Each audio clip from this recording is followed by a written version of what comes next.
Hi, my name is Keith Lee, lead producer on Diablo 3. We want to thank all you folks for watching this, and props out for all you guys over at indiablo.de. Okay, Keith, let us talk a bit about Diablo 3, and we used the last night to collect some questions from our community. Yes. And so I would like to ask you, how will the storyline of Diablo 3 connect to the ending of Lord of Destruction, especially considering this, the destruction of the World Stone? So at the start of Diablo 3, the events actually happens 20 years after all the events that occur in Diablo 2. And so it's been 20 years since Diablo 2, and really the beginning of the story is the fact that evil is starting to stir in Tristram, and maybe potentially one of the first victims would be Deckard Cain, and that's really where we start. Oh. Okay, will Diablo 3 again be divided into different acts as Diablo 2, and can you make any estimate on how long it will take to play the whole game?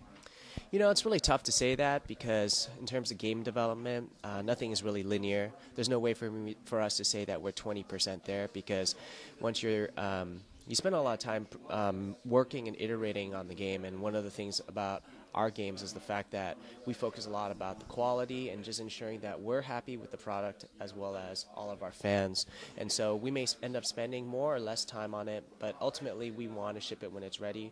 We feel that we've generated a lot of really great content, and we're really excited to share more with you in the future. Okay, so nothing is final again. Will there be, as in Diablo 2, separate games for a small amount of players on Battlenet, or a limited amount of games each for many players? Actually, can you repeat that again? Okay, so will you focus more on small groups of players playing on Battlenet, or bigger groups of players playing perhaps a limited number of games on Battlenet? I see.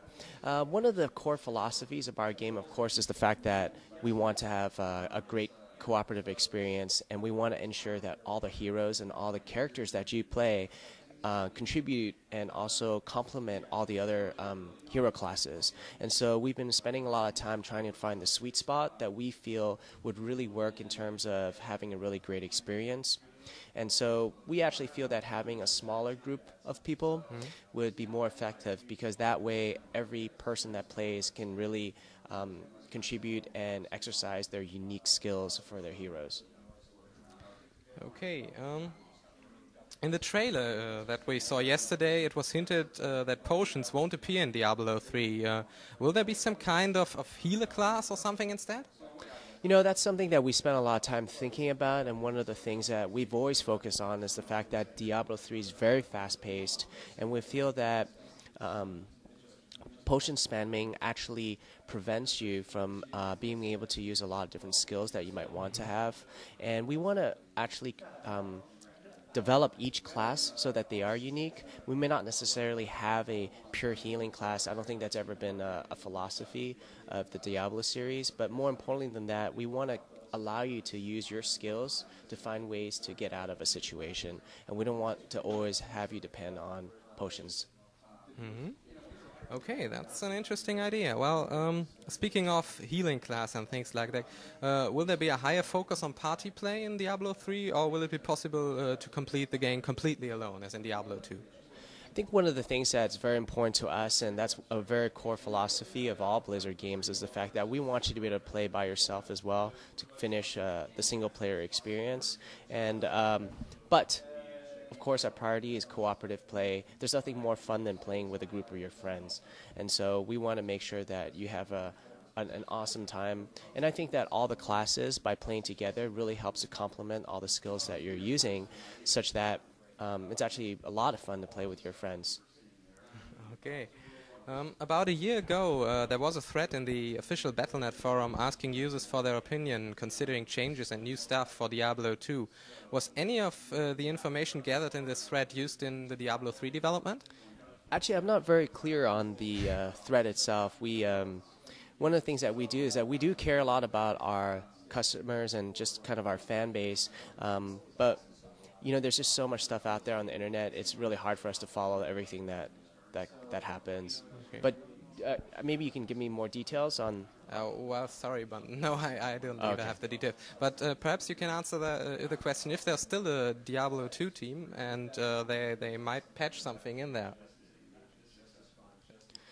especially if we see the new battlenet during the next year or something like that, that there might be a small patch with some changes for Diablo 2?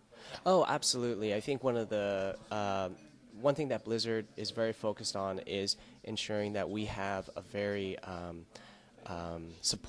we support all of our games, and as long as there are people playing it, we'll continue to make it better, as well balanced as possible, to give everyone the best experience possible. And if that means for us to improve and iterate and add another patch, then that's something we'd love to do.